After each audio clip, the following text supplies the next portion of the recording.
free to hit. Gotcha. Wonderful. All right, welcome everyone.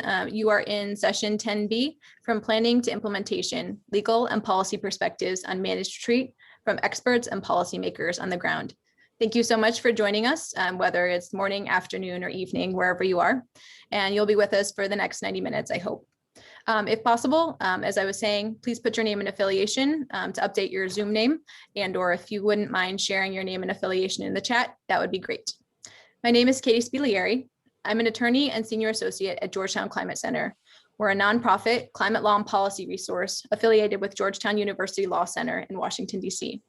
I'll be serving as your lovely moderator and facilitator for today's panel presentations and discussions. The purpose of today's session is really to evaluate the intersection of planning and law under what we know is a very large, complex managed retreat umbrella, and also specifically looking to identify examples of how to overcome some planning and legal challenges that often may stop discussions about managed retreat as a potential climate adaptation strategy, even before the conversation will get started. As such, I am very pleased and grateful to present a 4-panel expert set that will lay out some of the planning and legal foundations around managed retreat and how these subject matter areas are connecting to and really factoring into some practical perspectives and examples from local and state policymakers on the ground. I will introduce each speaker as we go. Each person will speak for approximately 15 minutes, and we will save the remaining time for discussion and questions from the audience. And we really look forward to having you all participate and join in. Note, it wouldn't be a legal session without a lawyer making some type of archaic disclaimer, but I just wanted to note for everyone that neither myself nor any of the panelists should be viewed as providing legal advice or counsel. Instead, our hope is that today's session will serve as a peer learning and educational function to provide you with information to inform your own planning and legal processes that may include managed retreat, and also encourage you to share your own experiences in this safe space. The idea for this panel really stems from ongoing work led by the Georgetown Climate Center. In 2020, Georgetown Climate Center released what we call the Managed Retreat Toolkit, which is an online legal and policy resource that includes planning and legal tools, case studies, and best and emerging practices to help state and local policymakers in the US better navigate the complexities of managed retreat with the hope of producing better and more equitable outcomes. This panel builds off of the experiences and lessons learned as we develop that toolkit, including contributions from the experts and practitioners, including those that you'll hear from today. I'll shortly put a link to the toolkit in the chat if you're interested in perusing the toolkit and haven't visited yet, or would like to visit it after the conference. My final note is that we will primarily use the chat function today to feed questions to the panelists. So feel free to use the chat function as we go along. If a question comes up and you want to make sure you don't lose it, or feel free to save questions until the end, and I'll be monitoring sort of the chat box to feed those questions to the panelists. With that, I will hand the mic over to our first speaker, Uwe Brandis, who's going to kick us off with some remarks about cities, planning, and zoning. Uwe is a professor of the practice, faculty director of the Urban and Planning Program, faculty director of the Georgetown Global Cities Initiative, and affiliated faculty in the Science, Technology, and International Affairs program at the Walsh School of Foreign Service, and also adjunct faculty at Georgetown University Law Center. Uwe, the proverbial Zoom floor is yours. Great. Thank you so much, Katie. It's my honor to be here. I'm really excited to enter into this conversation. And what I'm going to do is just offer some kind of opening framing remarks for what I think is going to be a really exciting set of presentations and dialogue. I also just wanted to, first of all, I do want to congratulate you, Katie. Katie did the lion's share of work in producing the toolkit, and it really was a Herculean effort. And so, Katie, congratulations for all of your work. And I also wanted to just acknowledge and thank the fantastic collaboration that went into producing the toolkit with my colleagues, Peter Byrne, who you'll hear from in a second, Vicky Arroyo, and Sheila Foster. And it was really a great process because it wasn't just kind of a traditional academic exercise, but it really included a lot of engagement with on-the-ground professionals who are grappling with serious challenges in their jurisdictions. And this community that we convened extended really from the Louisiana coastline from New Orleans all the way up to Portland, Maine. So we had a really great community of practice convened in the process of producing the toolkit. What I want to do is kind of share some of the insights that we learned during that process and kind of acknowledge that we have a long journey ahead, and just try to offer some framing remarks on where I think we stand right now in the kind of planned retreat of land uses along coasts. And I want to start with some basics here, and that is, in the United States, land use is generally regulated locally, either by a county or municipality through instruments such as zoning. And there can be complex governance structures for coastal sites, as everybody knows, and we'll hear in a second from Ashley, who will represents one of the more complex governance structures for land use controls with the California Coastal Commission. But it's generally local jurisdictions that have the agency to regulate land use. And this is typically done by means of creating rules for the location of land uses, the land uses themselves, and lots of different urban design parameters, as everyone I'm sure is very familiar with, setbacks and so forth. The derivation of zoning is typically dependent upon a jurisdiction passing a general plan or a comprehensive plan. This is typically a policy document that extends out typically 20, sometimes 25 years, and is typically updated by that local jurisdiction every 5 or 6 years. And I mention this because it is quite interesting to think about the different timeframes involved as we begin to solidify local knowledge and local science associated with climate change. And given the fact that we are facing these long-term changes in coastal morphology, it's obvious that zoning would be one of the key tools to manage the evolving relationship between shorelines and land uses. And, I'm stating the absolute obvious here. So I wanted to just take a step back and reflect a little bit on where we are. And I have kind of 4 points that I want to share today.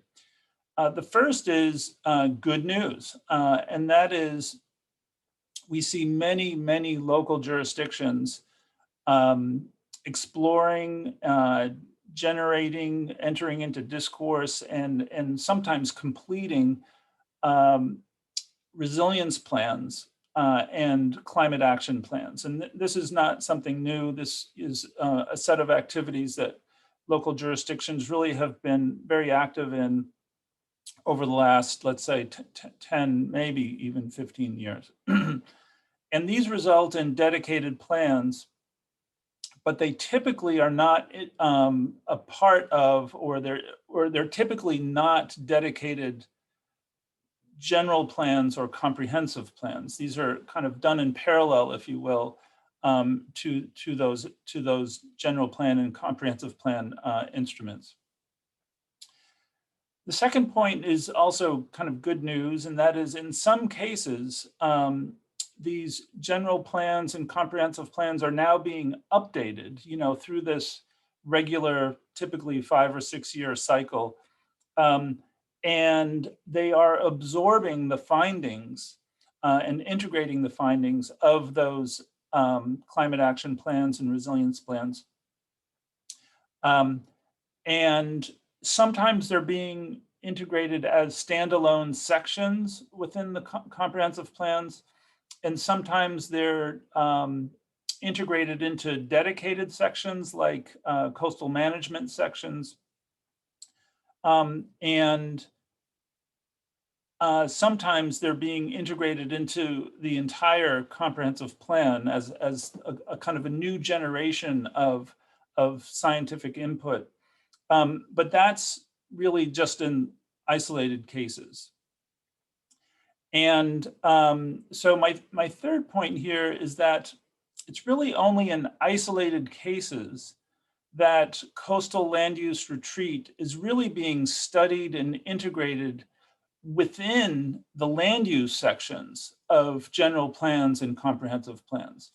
The methodologies for doing so, the practices for doing so are really not well developed. And while, again, kind of backing up to my second point, while retreat and coastal planning issues may be in the general plan, they're not necessarily always, those ideas are not necessarily reflected in the land use sections or the land use chapters of the general plan. So there's some work to be done there.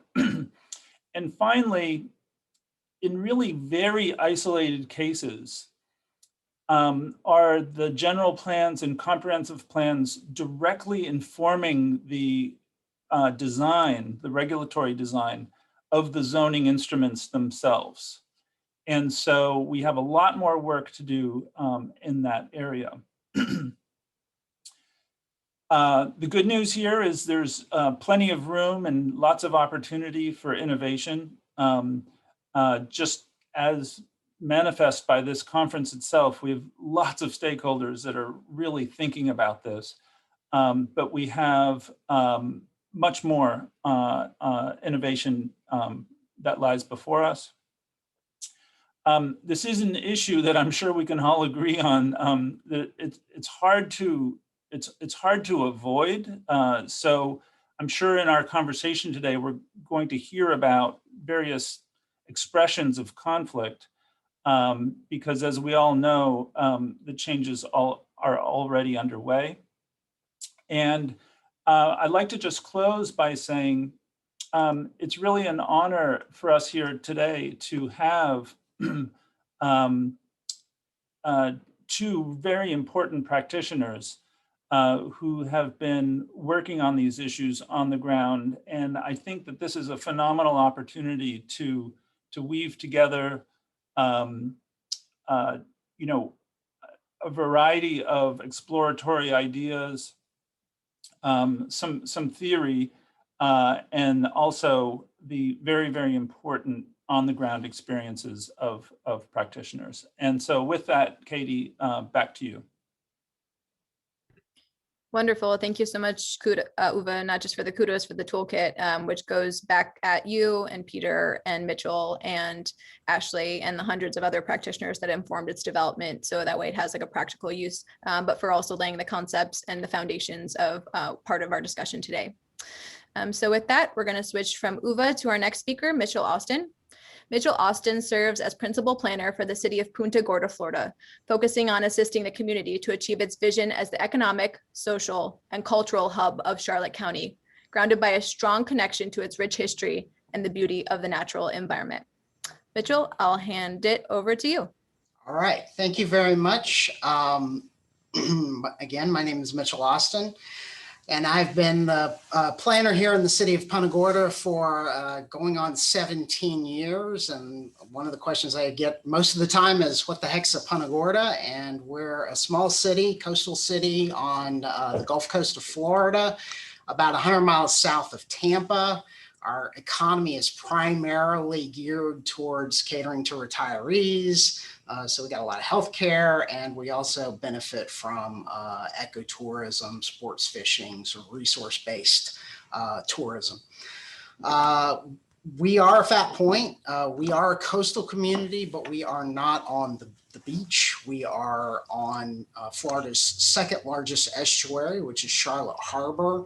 About 55% of the shoreline of Charlotte Harbor is in preservation land owned by county, the city, the state, various entities. The city itself, we have 50 linear miles of Gulf access canals that were created in subdivisions in the middle of the 20th century.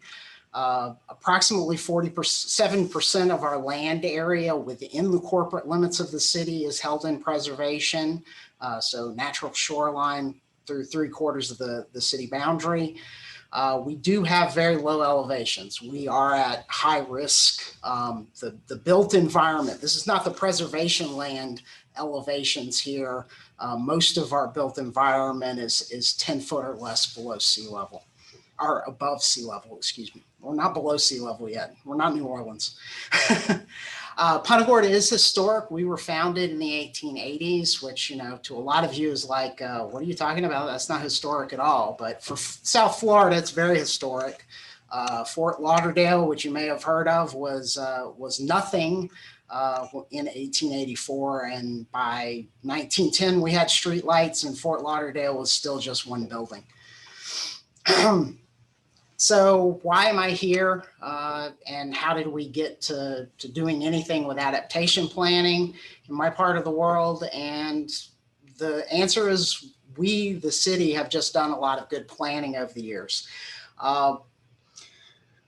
In the state of Florida, comprehensive plans are required by the Growth Management Act. They're reviewed by the state. They have to be updated, are analyzed and updated every 7 years, I believe is the cycle now. It's changed a couple of times in the last few years. But we've done a lot of planning, a lot of worrying about what we're going to do and what we're going to be in the future. Oh, one thing I would like to point out, this map with all of this red, that's Hurricane Evacuation Zone A. Our entire community is at risk. So the first hurricane evacuation zone they call pretty much empties out the city. So that's how risk we are. In 2004, we actually had a disaster hit us. Hurricane Charlie swept through town on August 13th, which was a Friday. My first day in the office was August 16th, which is the Monday afterwards. Needless to say, I wasn't actually in the office because that's City Hall and it didn't have a roof anymore. So the city benefited from this hurricane because it was not very big. It was a very powerful storm, Category 4, 140 plus mile an hour winds. It was not a water event. Most of the storm surge was to the south of us along the coastline, and it was moving fast and relatively compact, so we didn't get much rain. So it was not a flood event, it was a wind event. It's like a really large, fairly low power tornado. But it opened our eyes as a community to the risks that we face. And a lot of people really love this little town, and they said, well, what are we doing about it? And how are we going to mitigate the risk moving into the future? Now, the risk that they were worried about mitigating is a future storm. However, mitigating for storm surge is mitigating for climate change, for sea level rise. It's one and the same. Back in 2008, because of the sort of attention that we had attracted due to Hurricane Charlie, some folks from the University of Florida Law Clinic brought students down and they said, hey, we want to help you rewrite your conservation coastal management element, which is one of the chapters in our comprehensive plan. And coastal management's required for all coastal communities in the state of Florida. So we all have them if we're coastal. And we said, great. And they said, hey, we'd love to put this objective and policy in your plan that talks just briefly about sea level rise, no big deal, says you should go talk to, maybe the planning council or other partners and see if you can just analyze the risk and see if there are strategies to help you deal with it. So that's really the first step into this foray from a formal perspective of dealing with climate change. So in 2009, we actually benefited the Charlotte Harbor National Estuary Program, got some grant funding from NOAA, and they were working on adaptation plans. And we were one of the few that was urban. Most of the plans dealt with, well, how do you adapt for the entire ecosystem that the National Estuary Program was dealing with? But ours was an urban focus, which was pretty unique. And we held some citizen stakeholder workshops, we looked at risk assessment, and generally just talked about adaptation strategies. This document is one of those standalone plans that the previous presenter was talking about. You know, it can sit on a shelf and collect dust. It doesn't carry the force of law as the comprehensive plan does in the state of Florida. So it's just a document to put on the shelf. It was nice exercise. That's good. So what are we actually doing? For the city, we've spent time understanding the risk. We've tried to stop increasing our risk, which I think you should never underestimate the power of doing nothing. Sometimes doing nothing is the best thing because you're not doing the stupid thing that you were doing previously. And then really starting to find opportunities to take actions to mitigate those risks. And the biggest thing for me, and I'm biased because I'm a planner, is to keep planning. Climate change, sea level rise, it's an emergency, it's a big deal, but it's gonna take a long time. The event horizon of most individuals is not past 30 years because that's how long their mortgage is gonna last. So realistically, the event horizons for sea level rise don't impact people in their real lives and the financial decisions that they make. So if you take incremental steps, you can realize big changes over time, but they're not a big deal to the community, I guess. So in terms of actions that we've been taking over the past really 12, 13 years, we're talking about acquiring vulnerable land. The original platter of the city, the original developer of the city, platted the waterfront lots as parks. So unlike most of Florida, we have actually a substantial amount of the waterfront is public, in the public domain instead of private property. The red area there is an area that was outside of that original plat that was platted for development back in the day. We've reduced that by acquiring lands over time. And that planning really started decades before anybody was really talking about climate adaptation plan. We were just like, good planning. Well, we have public waterfront. It benefits one side of the city. We should benefit the other side of the city with that public waterfront as well. So all the way back into the 1990s, we're talking about how do we acquire parcels there. Slowly over time, they have been. In 2008, which was a result of 04 Hurricane Charlie, we got disaster recovery money to purchase a substantial piece and take development sites off of the table and put them into park or preservation type uses. And we've currently got another grant application in for similar funding for some additional parcels. And that's related to Hurricane Irma in 17, which adversely impacted the city as well. So stormwater management wise, the historic area of the city is 5 major basins, a flood of drainage basins. And these are all structured, rip and roar, curb and gutter, drain pipe situations from the middle of the 20th century. And all of those systems, because of the elevations, create problems where we get on-street flooding. The flooding that you see in the picture there, that's blue sky, that's from a high tide. That picture was done before the project was accomplished. We upsized the actual storage capacity of the pipes. And the critical thing is we installed tidal valves. So the tidal valve chamber is like a chamber in your heart. It prevents the water from going the direction that you don't want it to go. So in a high tide event, much less of that harbor water comes into our storm drain system. So the capacity is preserved if we have a rain event on top of that. And we're not getting this level of street flooding when we have those high tide events. Another thing that we've worked on the past 10, 12 years is living shorelines projects. We had an Oyster Reef restoration project that sort of fell into our lap because of our planning. So in this area, well, the map briefly, the yellow, that's the hardened shoreline. So that's where seawalls have existed for really for the most part, since the beginning of the 20th century. The red areas are where we have natural shoreline.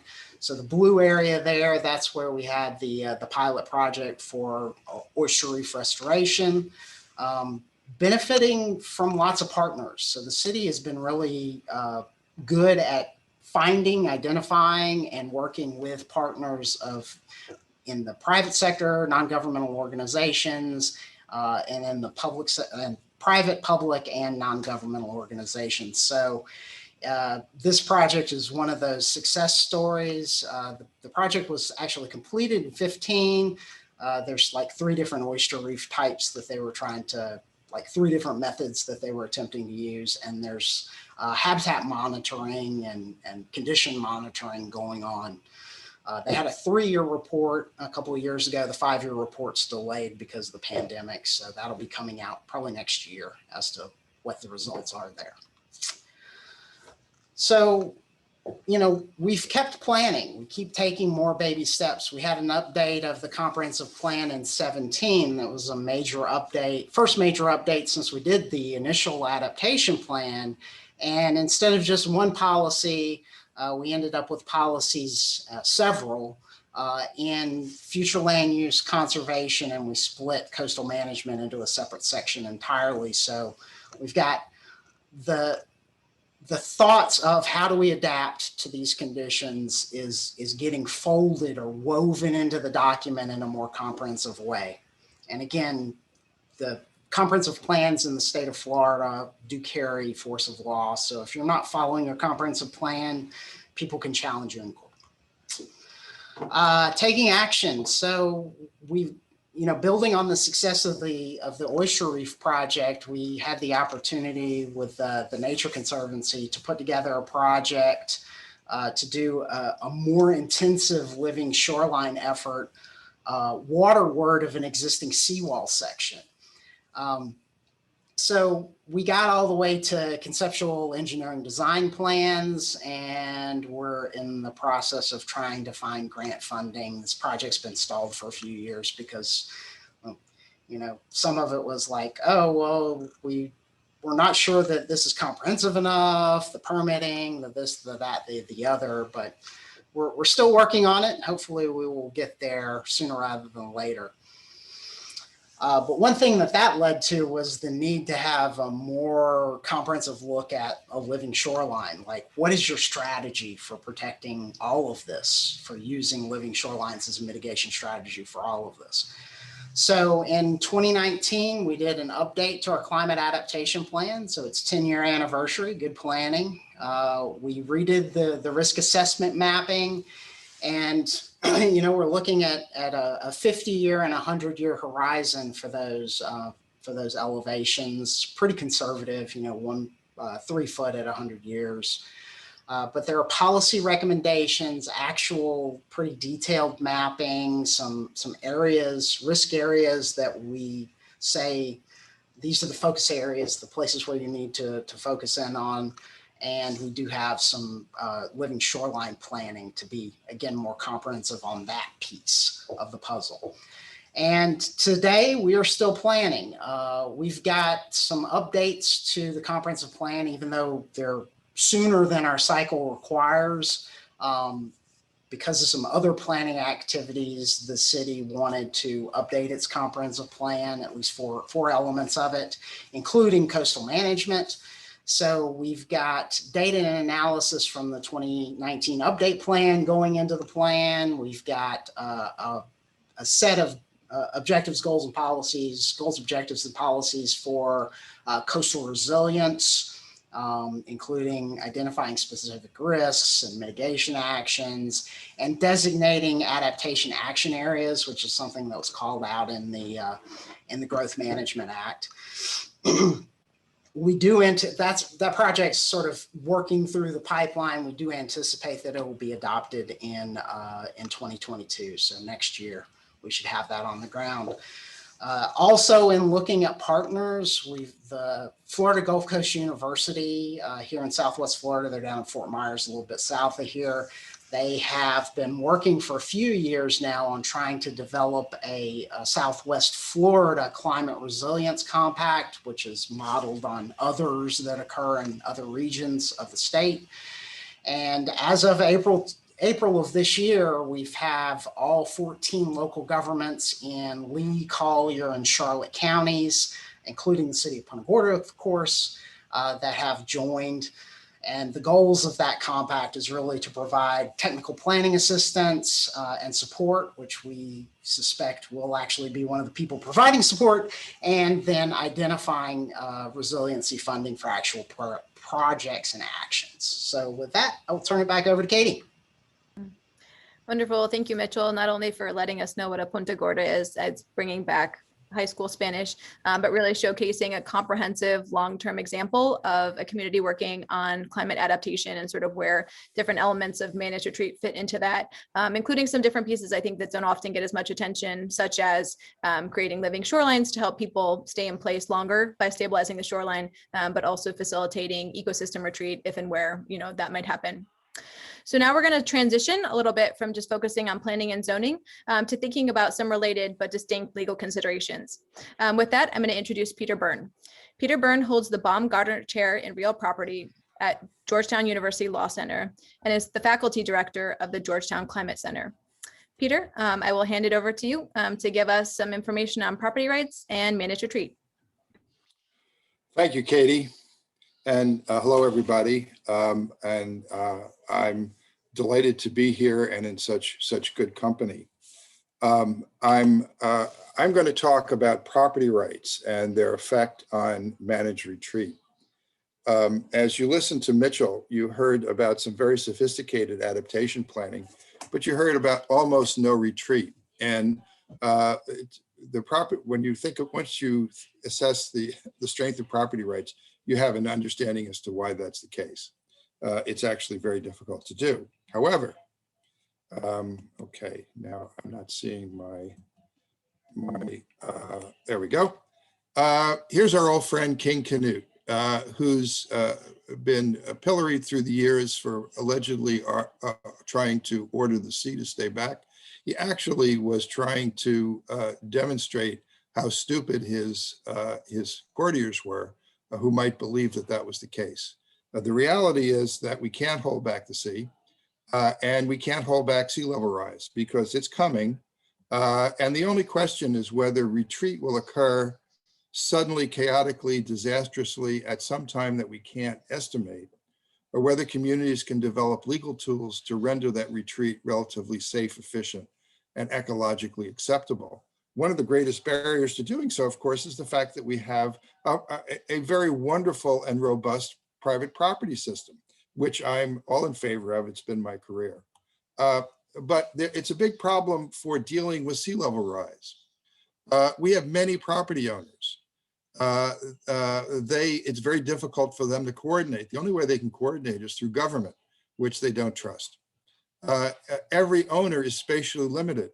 Punta Gorda is very unusual if 50% of its coastal land is in public hands, although it seems to be fairly, but when you have individual property owners are not in a position to manage retreat. Their property is where it is. It's only so big, and they're stuck in some sense. Our property ownership system is temporally unbound. The fee simple model of ownership, which is pervasive in the United States, is of potentially infinite duration. That's the idea. It's never going away, but the problem with sea level rise is that it may go away, not necessarily in terms, well, both physically and, as I'll explain in a minute, in terms of the law.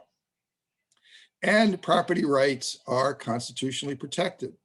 The Takings Clause to the Fifth Amendment in particular restrains the ability of a local government, any government, through regulation to effectively and rapidly manage retreat. And in many ways, that's a good thing. but it's also a problem. And that's what that's going to be some of what I'm going to focus on here. Now, don't forget that there's also public land, not just the kind of land that Mitchell described that's been acquired or retained by government. But in particular, what I want to mention right now are public trust lands. And many of you may know, I mean, my students tend to be surprised to find it out, that the public is the owner of all of the land seaward of the tide line. And in almost every state, that's the mean high tide line. Hello, Massachusetts. But in almost, and that means that at low tide, there's land that is damp but traversable, that is owned by the public and exists for public access. And it's very important for the beach. There also are in many states rights of the public, property rights of the public to go on the dry sand parts of the beach, at least from time to time. And this is important in the context of sea level rise because of the accretion and avulsion rule, which is one of my favorite legal principles. But basically it provides that as the tide line rises, as it will with sea level rise over time, the private property that was formerly dry will become wet. And when it becomes wet, it'll become public property. This means that the public as a whole, represented by government, has a significant interest in the intertidal area right now, and is going to own more of the beach going forward. Many jurisdictions seek to avoid this through a variety of means, including beach renourishment. But depending on how it's done, the new dry sand beach can become public property, part of the public trust lands, and open to public access. So as one thinks about the effects of sea level rise, it's important to remember that there's an interest in public land that needs to be protected, as well as considering the effects on private land. And this little cartoon, which I give thanks to my former colleague, Jessica and friend Jessica Granis, stealing it from her, but it sort of demonstrates it. And it shows here how the land under the water and in the tidal area is public. But then as it rises, it is going to convert land from private to public, which is why one of the reasons why armoring of the coast is such a significant issue. And my colleague from the California Coastal Commission is going to talk about that much more specifically. But assuming that you can prevent that armoring, then what happens is that as sea level rise goes, the size of the private land disappears. And eventually over time, we don't know exactly how much time, but every calculation we get from scientists suggests faster, sooner. Eventually, that private property is, and this is just an important thing to bear in mind as one thinks about managed retreat. The private property rights that people want to defend are highly vulnerable, and eventually are going to cause them, the sea rising is going to cause them great loss. So this house is on public land in Meg's Head. Now, unmanaged retreat through property rights. Well, can't we leave it up to private property rights? If we don't manage retreat because of our property system and the way it's embedded in various policies, this is what we're going to get. We're going to get more emergencies, more disaster relief. There are going to be tipping points as the seas rise, as storms become less manageable, and they're going to be unpredictable, and things are going to move quickly. Mitchell's right. This all is going to go. We don't know when this is going to go. It's sometime in the future. But when things start to really roll, they're going to roll pretty good. So flood insurance is going to become either deeply subsidized or the whole system is going to be insolvent. Mortgage financing, yes, 30 years is a long time. at some point, 30 years doesn't seem long enough, or seems that sea level rise within 30 years is too threatening. Mortgage financing is going to become difficult. That's going to lead to a steep decline in property values, which in turn will cause a decline in local property tax revenue, as well as loss of the public lands and access, and the loss of ecological services, even on areas that have been preserved. So the absence of management is very problematic. But now here I want to talk about the constitutional protection for private property rights in regard to managed retreat. The main system that we have now for dealing with managed retreat are buyouts, voluntary buyouts, or the use of eminent domain, in which the property owner receives full value, typically pre-disaster values. And that's very expensive and not sustainable over time. So what about regulations that require retreat, or that substantially restrict new development in areas that are predictably going to be flooded within the foreseeable future?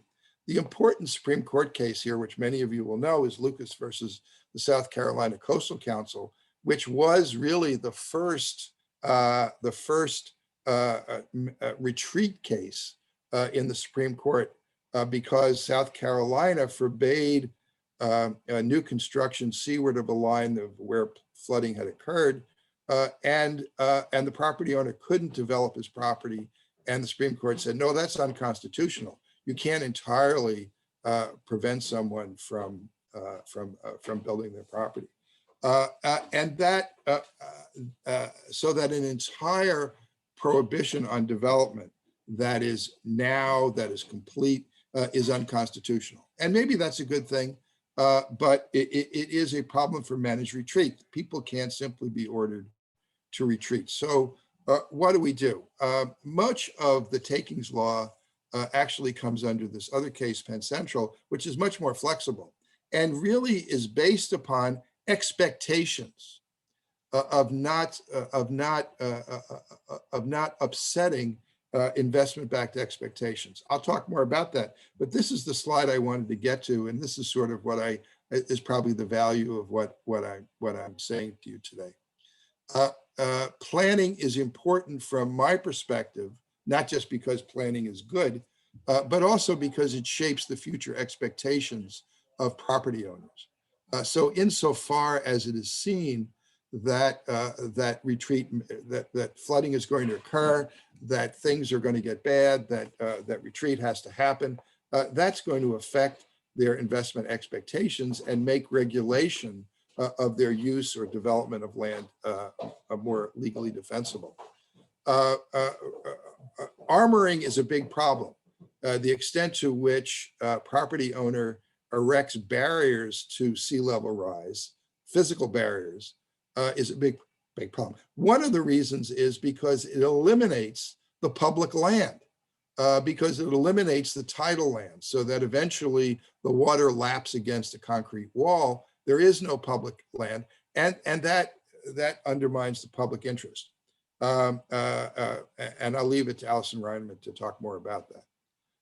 But if you develop with setbacks as far as the property owner can be pushed, that's generally going to survive a constitutional challenge, because so long as they can develop on their land, then there's generally not going to be a successful constitutional challenge.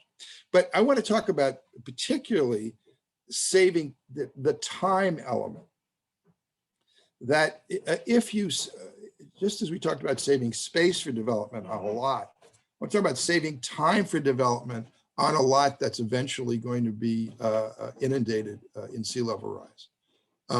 So what I want to suggest is that if you require moving, altering, or removal of structures when future sea level rise reaches some physical threshold that is really threatening to health, safety, environmental protection, then you're not running afoul of Lucas, because you're not totally eliminating development value. You're simply you are allowing it now when you're going to forbid it in the future. Much more defensible in a constitutional challenge. And I base this on, we don't have that case, but based on cases that are analogous. We can talk about this more if you want. This is sort of a lawyer business, but I think there are good arguments to make. It's really important to put conditions in current permits that permit or require the moving, altering, or removing of structures when future sea level reaches a physical threshold. And this is, Allison will talk about this in the California Coastal Commission, but I want to emphasize that what this is a form of exaction, if you're familiar with that term. That is, for getting a permit now, the property owner is giving up a future property right, insofar as it can be called a future property right. And that is legitimate if it is reasonable and proportional. And a well-designed program like this will survive constitutional challenge. Analogously, requiring developers, builders, homeowners to pay to mitigate the ecological harm of new development can help with managed retreat. Even while it's allowing building to occur, it's developing the funds that can be used for sensible retreat programs. We don't really have time to talk about receiving areas, but in terms of planning, people have to go somewhere. And insofar as communities are looking to retreat, they need to understand where new development can occur on higher land that's going to be safe. And this involves a whole passel of issues. Katie Spitaleri is an expert on this, but the effort here is to preserve the ecological services that are possible so that environmental services can retreat, but also to make communities that are equitable and not simply displace low-income communities through what is now referred to as climate gentrification. So here's my bottom line.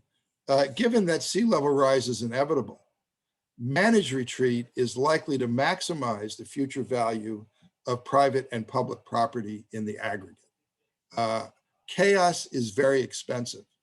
And whether it involves the loss to individual property owners or it involves massive post-disaster government bailouts, it's very expensive and miserable for everybody involved. And with that, I'll give it back to Katie. Wonderful. Thank you so much, Peter.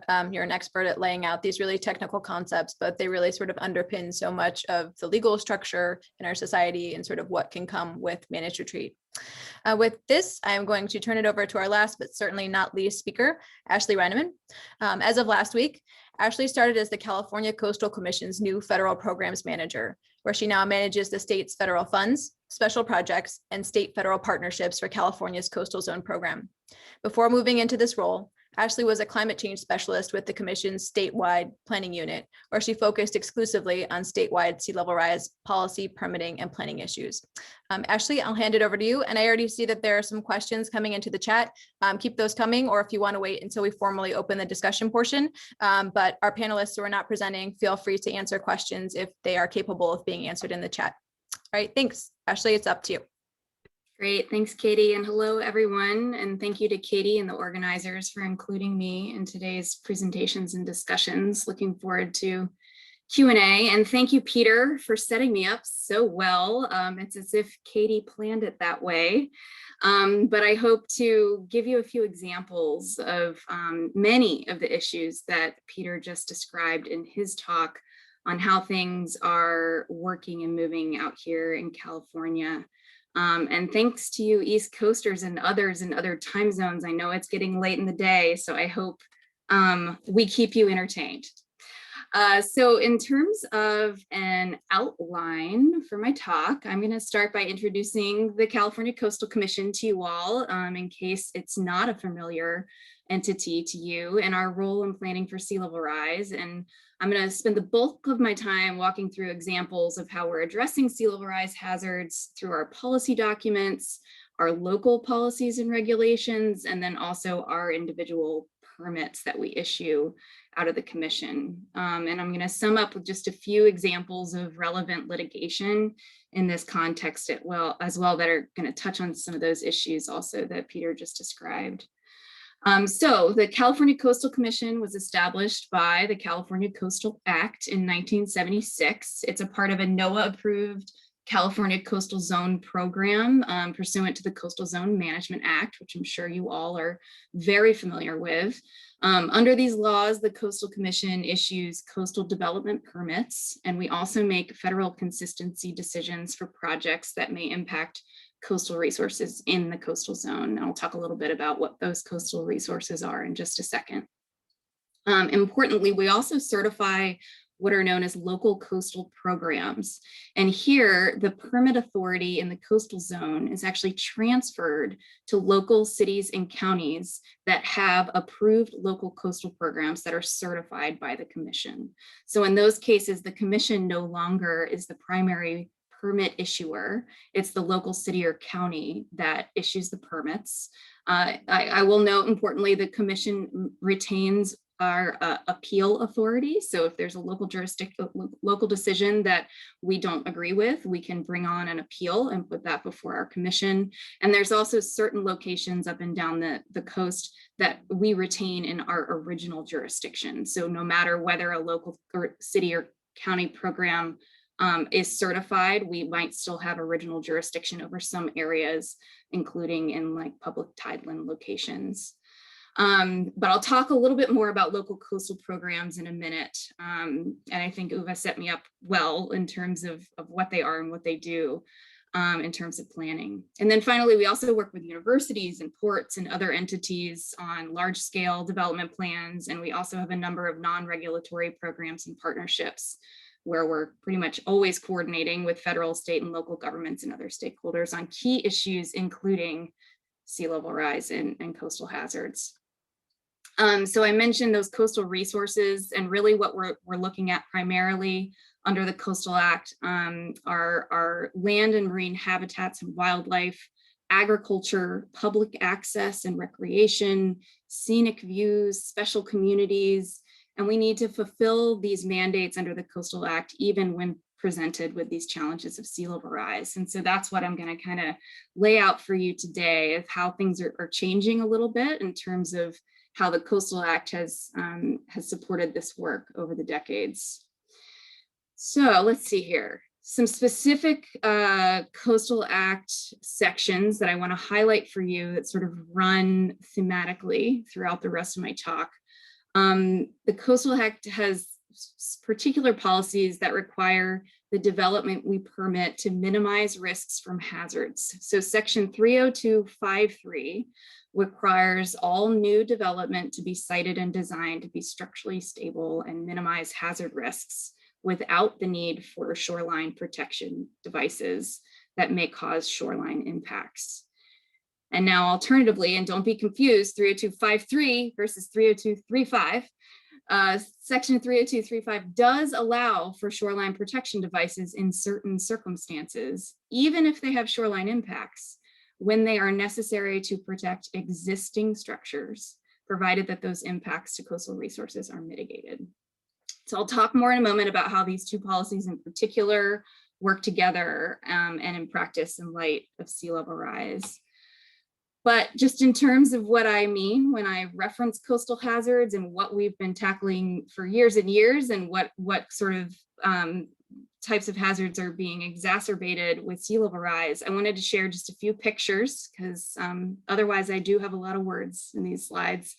Most of these images are from our King Tides project, and these are higher than average tidal events that are giving us a preview into what sea level rise might look like in the relatively near future up and down the state in local communities. And in general, these images are showcasing the range of hazard types that we think about: inundation, flooding, and erosion, and that we're seeing consistently today up and down the coast. And broadly, these have long been a part of the analysis of our coastal land use decisions and as a part of our core program.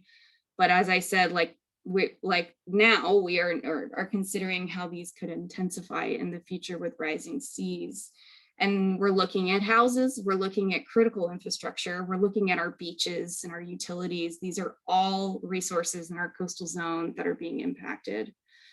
So how are we tackling all of this, current and future hazards resulting from sea level rise? The first is through big picture, right, high level policy guidance that the Commission issues. Many of you may be aware that our California Ocean Protection Council pretty recently released new guidance updating the best available science for California and providing big picture direction on how to address sea level rise. And this report includes sea level rise projections for 12 tide gauges up and down our coast and provides probabilistic projections associated with both low and high emission scenarios from 2030 to 2100 and beyond.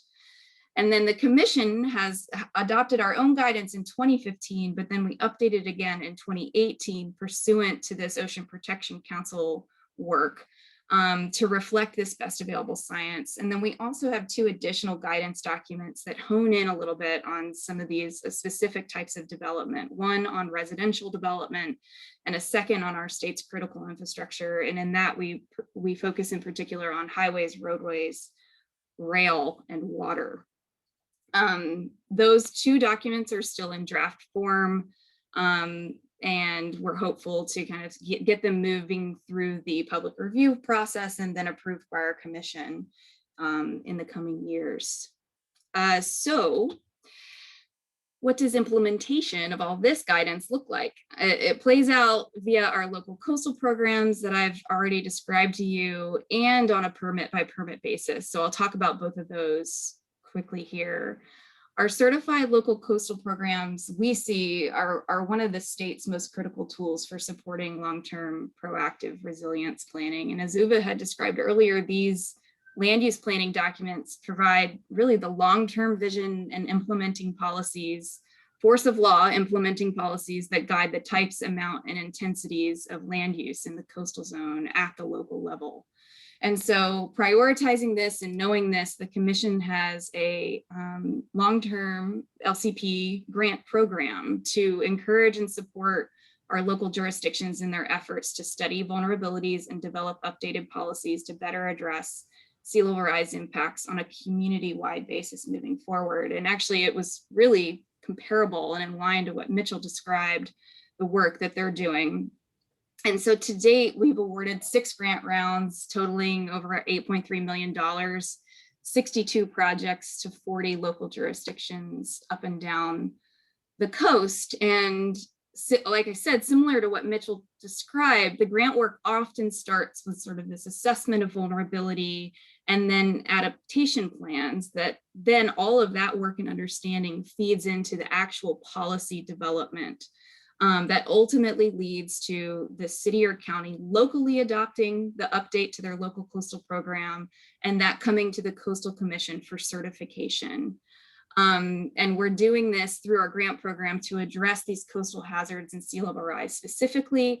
We're also amending and updating local coastal programs all the time on other issues, but in particular, our grant program has been focused on sea level rise hazards. And so here are a few examples of just the concepts and issues that we've started to see in our local coastal program updates, and our cities and counties are starting to work towards. I'll give some more detailed examples in the permit context for a few of these, specifically the assumption of risk, deed restrictions, waiver of rights to future shoreline armoring conditions. But some of these other examples like they're starting to include new hazard overlay zones that account for future sea level rise projections. And if new development is located in that zone when they need a permit, this might trigger additional requirements on the permit applicant, such as a coastal hazards analysis and other technical reports, to both understand the current hazards, but also the future hazards on the site, and use that information to inform siting and design requirements for permit issuance. And in addition, we're also seeing more policies that are beginning to incorporate adaptation triggers into their planning, where a certain level of sea level rise may trigger a new adaptation pathway, such as potential removal or relocation over the long term. And for those of you who are really interested in these in particular, I'm happy to share some examples of some recently certified cities or counties and the language that they've used. And then finally, in terms of permit by permit, project by project, so I've described general guidance, I've described kind of the local coastal program policy level that dictates how a local jurisdiction is going to regulate. And then at the permit by permit level at the commission here is what I'll describe, and then I'll talk a little bit about litigation and wrap us up. So we always first ask to identify whether we can avoid siting or designing a project in a hazardous area and avoid impacts to coastal resources. That's our number one first question. But if we can't establish avoidance, then we move forward with where can we site and how can we mitigate. And then in terms of how we're encouraging permit applicants to account for sea level rise and which sea level rise projections and risk tolerances to consider when they're putting together their application and siting and designing their project, we provide guidance that really encourages planning based on risk.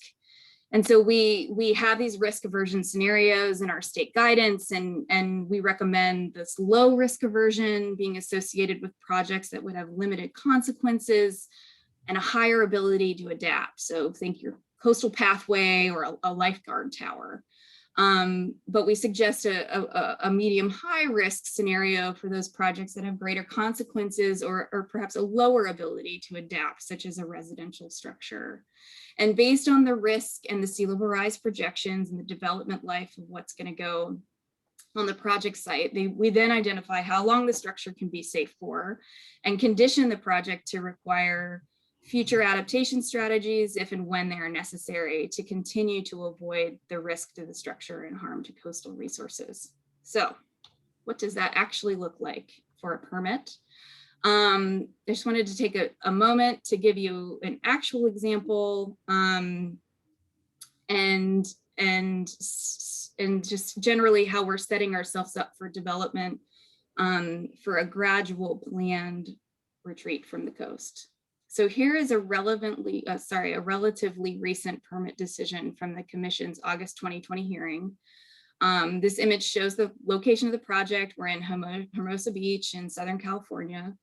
And specifically, this is an exhibit from the staff report that shows one of California's publicly available sea level rise viewers. It's set to 6.6 feet of sea level rise plus a 100-year storm scenario. And this is often the sea level rise projection under the medium high risk tolerance level that's set out under our state guidance that I just described for our sea level rise projections over roughly a 75-year development life for a brand new house. And so you can see here that this is showing some vulnerability right up to the site and onto the site.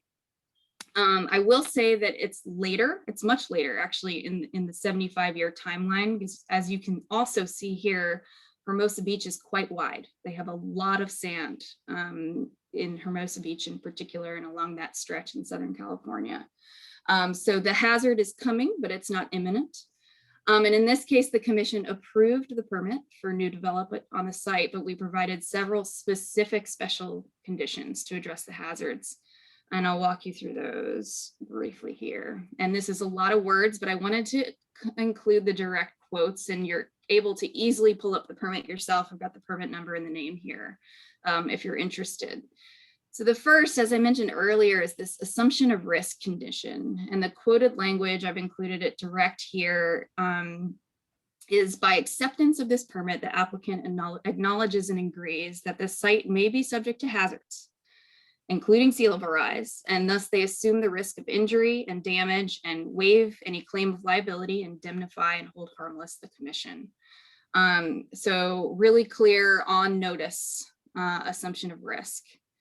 The next one is to do with shoreline armoring, and Peter set me up for this one, where here the applicant acknowledges that the development they've applied for is considered new. So you'll recall our language says that shoreline armoring may be allowed in cases with existing development, but here we have a brand new house being built, and thus considered new development under the Coastal Act, and thus the applicant waives their right to a shoreline protection device pursuant to 30235. The next condition, and these last two slides are sort of lumped in the same condition language, where the applicant agrees that they may be required to remove all or a portion of the development authorized by the permit if any of the following come to pass, including if the structures are deemed unsafe for occupancy due to damage from coastal hazards, that essential services to the site can no longer be feasibly maintained, if removal is required pursuant to a separate local coastal program policy for adaptation, or if the development requires a new or augmented shoreline protection device that would conflict with the Coastal Act. And then a second part of this condition, and again, Peter set me up well, has to do with our public trust lands. So within this condition language, this permit also includes language here that speaks specifically to the possibility that the development may come to encroach on public lands due to sea level rise and due to the ambulatory nature of the mean high tide line. And this language states that if this does come to pass, the applicant must either remove the encroachment onto public land or seek a new authorization from the California State Lands Commission and the Coastal Commission for the development to remain. So the Coastal Commission issues the permit. The California State Lands Commission issues leases on public trust lands for the state. So we work really closely and collaboratively with them. So this is just a flavor of some of those special permit conditions we may place on an applicant's development when they seek permit approval in a hazardous coastal location. And as you can see, hopefully see, they're setting the stage for the long term, whereby we're seeking to educate the applicant and put them on notice of the hazards that they are present, that may be present today or may come to be present in the future, and the limitations that those hazards may place on long-term use of the property in order to protect coastal resources. And then this is my last slide, and Katie, I just saw your video come on. Should I describe a little bit? Yeah, okay. I'm good. Maybe take like another 30 seconds and then wrap up so we can move into discussion. Sure. So I'll just highlight these three cases at the top are all in some way supportive of some of those permit conditions I just described. So the Lindstrom's case speaks directly to our no future shoreline armoring condition. It also has a lot of takings analysis. And similarly with Beach and Bluff, it's another kind of supportive takings case for us. With Choose a Village, Villas gets to that public trust land issue and supportive of our permit condition that development be removed if it's no longer on private property. And then of course, not all cases are supportive. So this last one is pretty recent out of City of Santa Barbara. And from that, you know, we're seeing and learning that the real need for being airtight and detailed findings in staff reports that describe the risks and clearly describe the other uses to which a person can put their property to avoid a total economic diminution in value. So anyway, we can look up those cases and certainly reach out to me if you want to learn more or talk more about those as well. Thank you, everyone. Well, thank you so much, Ashley, especially for walking through a lot of these examples from California, which I think lots of us are looking to as a leader in this space. So I'm going to ask all of the panelists to turn on your video, and we have about a good solid 20 minutes for discussion. Thanks for including comments and questions in the chat. Feel free to continue to do that. So there's a lot of really great questions coming from this group. I'm going to try to sort of weave a common thread through some of them to sort of initiate the discussion. So I think this first question, maybe Peter, if you want to kick us off, and Ashley, and then I think it goes to some points that Uva and Mitchell made. So I think what we're seeing with sea level rise in terms of the rates and intensity in some places, you know, the idea that you have this traditional property law, these concepts like accretion and avulsion are sort of being tested today, where you have sort of the ambulatory line between public and private property changing, avulsion and accretion doing things differently maybe than they did in the past, or things like beach nourishment affecting private property rights, and then sort of how that factors into what a government might be able to do in terms of proactively incentivizing or requiring retreat. Peter, I think the initial question to go to you is thinking about some of the different specific nuances around sort of what's in the public trust versus what's in private property and what rights private property owners have in coastal jurisdictions. Are you sort of seeing at a really high level sort of changes or evolution in property law that policymakers and other community stakeholders might want to be aware of? Or would you say, like, at this point in time, you know, things are rather settled and it's more so following a lot of the principles that you talked about to sort of help policymakers especially navigate some of the legal risk around potential takings challenges? And I think, Ashley, if you have any points to illustrate from some of the examples that you presented, looking at sort of the public trust questions or sort of how you all are seeing this manifest on your coast, I think that'll sort of interlude. And then I have a follow-up question to answer some others from Uva and Mitchell. Well, briefly, property law doesn't change very rapidly. What these cases, these sea level rise and storm hazards are presenting new kinds of questions that we really haven't seen before. I have to say, the problem are we have judges are a lot of conservative judges are hardening the boundaries of property rather than making them more fluid. And that's very distressing. Even just today, the Supreme Court decided a case that's not directly relevant to this, but it really signals that the 6 conservative justices on the Supreme Court love property rights, even if they don't really understand property law, because they're all public law guys. And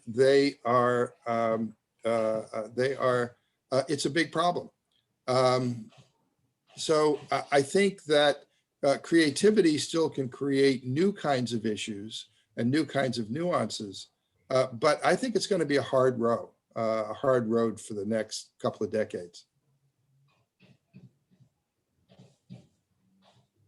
Yeah, I think the public trust questions and issues associated with this inland migration of the mean high tide line are really challenging. There's a lot of unknown associated with, you know, predictions and what's going to happen. And interestingly, public trust, at least in California, resources and uses may change over time. So you can think about, you know, today, what sort of impacts might development might have on the public trust, but you can't necessarily predict what those might look like or be in many, many decades in light of sea level rise. And so how do you permit now? And I think that's where the Coastal Commission's approach has been precautionary and highlighting in these special permit conditions, putting the landowner, property owner on notice that this could come to pass and that a reevaluation is needed from the State Lands Commission and the Coastal Commission. So all of the positive attention that Blue is receiving these days, you know. Sorry, I just heard a little snippet of audio and I'm not sure if that was intentional or a mistake. Can you all hear me okay? Okay, I'll leave it at that. Challenging, very challenging. Thank you both for those perspectives. So given sort of the nature of private property rights and the fact that you probably will not see sort of transformational change instantaneously in society, the next sort of take on this question goes to Uva and Mitchell. So there was a question, Mitchell, I saw you answer a little bit in terms of, well, you know, there are opportunities to sort of tackle managed retreat, especially through regulatory zoning ordinances, but why isn't this happening in more places? Uva, you particularly, you know, we're applauding lots of jurisdictions for tackling some of these questions in planning, but then why isn't it ultimately translating to regulatory ordinances? And then for both of you, not just the challenge side of it, but where you have seen, or even in Punta Gorda, where there might be opportunities for some regulatory changes, what sort of opportunities present themselves? What could people think about for maybe trying to make regulatory zoning changes in their own communities? Thanks, Katie. And Mitchell, I'll just mention a few and then you can expand on them. First is that there's a tremendous amount of fear that by using these tools, they'll be interpreted as a regulatory taking. And I think Peter talked about this in his remarks. Second, and this is also kind of stating an obvious point, but I think we really need to factor this into our discussion, and that is that often these properties are of immense value and represent critically important property tax revenue streams for their communities. So, you know, kind of tinkering with these properties is not an easy thing, nor is it often understood as being in the common good within communities. And then finally, and kind of related to that, this is also just stating an obvious point here, and Ashley's, I think, really clearly communicated to this.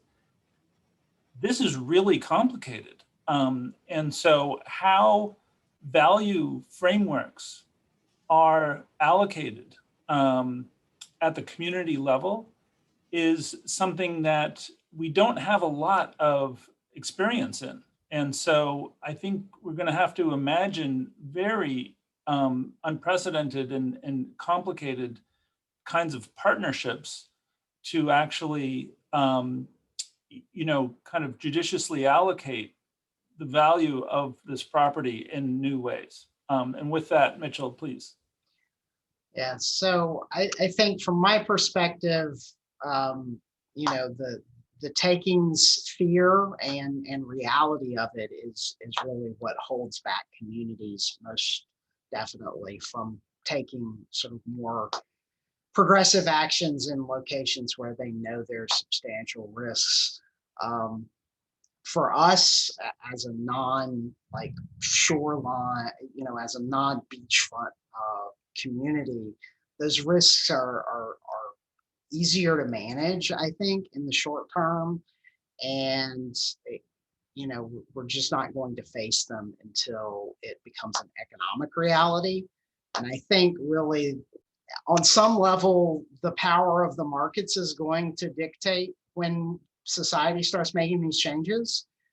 When, you know, the insurance company won't write a hazard policy on a piece of property, or a bank won't write a 30-year mortgage on a piece of property, the value goes to zero, essentially, unless somebody's paying cash for it. So that's when that change is going to start happening. Is when the value changes, the value proposition changes on those properties. And the market can do that, can assess that risk you know, more effectively than we can in government, because they don't have to worry. There's no penalty for them other than losing some business by not providing to those customers.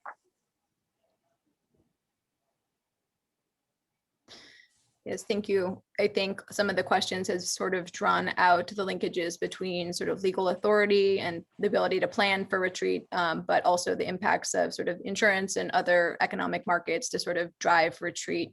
I think a lot of the lessons learned and takeaways from today would try and sort of suggest still investing in, you know, proactive planning and sort of legal options for addressing retreat. So that way it's not just waiting for the market and then all of a sudden, you know, everyone's up a creek without a paddle, in the same way as sometimes people that say, oh, you know, let's have the mean high tide line cover up all the properties, then it'll be public land, and then we won't have to worry about, you know, paying people out. So I think a lot of what you all still touched on sort of looks at incentivizing proactive approaches to thinking about retreat. Another question that came up, and this, you know, I think can weave together a lot of them, but Ashley, I think maybe starting with you, someone was interested in thinking about, I think, the legal status or strength of hard armoring shoreline provisions in California, or if others are sort of thinking about that broadly. And in particular, this wasn't a concept that came up, but I don't know if Peter especially might want to elaborate a little bit on sort of the considerations around grandfathering provisions of sort of maybe letting people who before a certain date had a hard armoring structure on their property keep it, but sort of how state and local policymakers might navigate the legal jurisdiction in their state to think about what might come after that point in time, once there's a new sort of recognition of risk, and sort of how they might think about that. And I'm curious too, like with Mitchell, I know it depends on, the coastal environment that your jurisdiction is facing, but I know that Punta Gorda is really progressive in terms of thinking about using living shorelines, and sort of what are some opportunities to think about encouraging people to use living shorelines over hard armoring structures. Sorry, just finding my mute button. So in terms of the armoring, I would direct the asker of the question to this Lindstrom case that I had in my last slide. It's a pretty recent, I think it was fall 2019, Court of Appeals case, Lindstrom versus Coastal Commission. And in that case, the court upheld the commission's no right to future shoreline armoring condition. And they also stated that, or rejected the appellant's notion that they had a right to a seawall. And so it covers a lot of other things, including a lot of takings analyses. And so it's definitely an interesting one to read, and it's very recent. It also gets into our removal condition that I described and suggested some modifications, which, since that date of the case, we have made those modifications to our removal condition, essentially clarifying hazards to be more specific in terms of erosion and flooding. And so not like massive wholesale changes to that condition, just slight modifications to be more clear and specific. So anyway, check out Lindstrom in terms of armoring. So, yeah, from the city of Punta Gorda's perspective, we have basically two conditions. We have a public waterfront primarily that is partially armored, partially natural. And then we have a lot of private waterfront that's in a canal system that's tidally influenced. However, we're in the unusual position of, through canal maintenance districts, actually owning those seawalls too. Those communities are at less hazard because they were built at a higher elevation than the historic parts of the city, believe it or not. We're kind of backwards from most human habitation.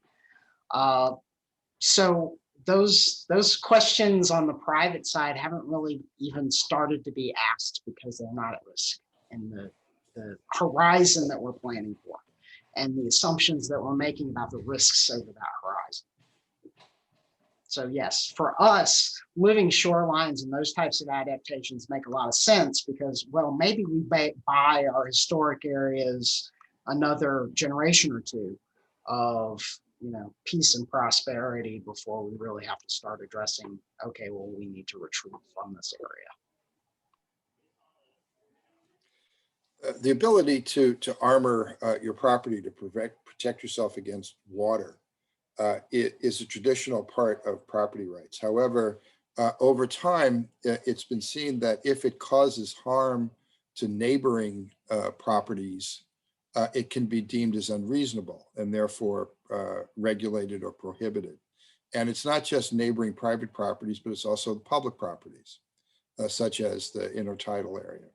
So those are quite relevant, but in the context of permits that in which the property owner gives up the right for future armoring in exchange for a permit now when they don't need armoring now, that's a different kind of legal analysis. It comes up under the terms of exactions, where it's legitimate for the government to address risks by asking a property owner to mitigate the risk by giving up some aspect of their property rights now. And if it's done reasonably, then it's fine. And so that's really what the Coastal Commission, what the permits that the Coastal Commission is issuing rely on. And that's pretty solid, I think, legally, constitutionally. Thank you all. I see we're sort of have a couple minutes left, so I'm going to have some closing remarks, and then I'm going to ask the panel one more question, going in the order that we went today. So Uva, Mitchell, Peter, and then Ashley. So this has been a wealth of wonderful and practical information, and you think, I can't keep it all in my brain, but I'd really like to. Well, guess what? All of it is written down for you in the Georgetown Climate Center Managed Retreat Toolkit, including featuring case studies on Punta Gorda and some of the work that the Coastal Commission has been doing.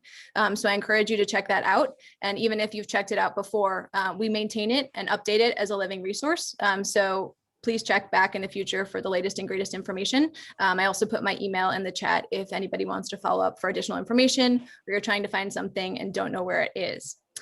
So the final question that I have today, so there's lots of scary legal topics and barriers to thinking about retreat, but at the same time, we featured 2 experts and 2 practitioners in jurisdictions where there is progress happening. And so my final question for the panel is, if you had one encouraging piece of advice or one takeaway that you'd want our participants to leave with, especially thinking if you're a policymaker or somebody in charge of affecting change under the managed retreat umbrella, what would you want our participants to take away to sort of inspire or encourage them to sort of keep going in the planning and legal realm?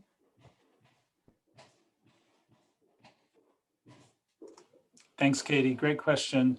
And I'm going to share what I'm thinking of as being a pretty big idea here. And that is that our conversation today, and I think the larger conversation, is framed by risk and value reduction.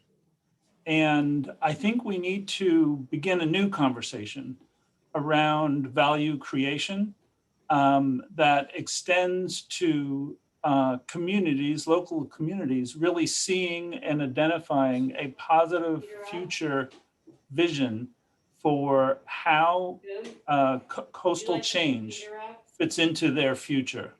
And I think that's kind of like the next generation of the conversation. I don't think it's happening very much at all, but we have to get there, because if we're only fighting about this is like a game of musical chairs, right? If we're only fighting about the chairs that are being taken away from us, we're just not going to have a very positive outcome.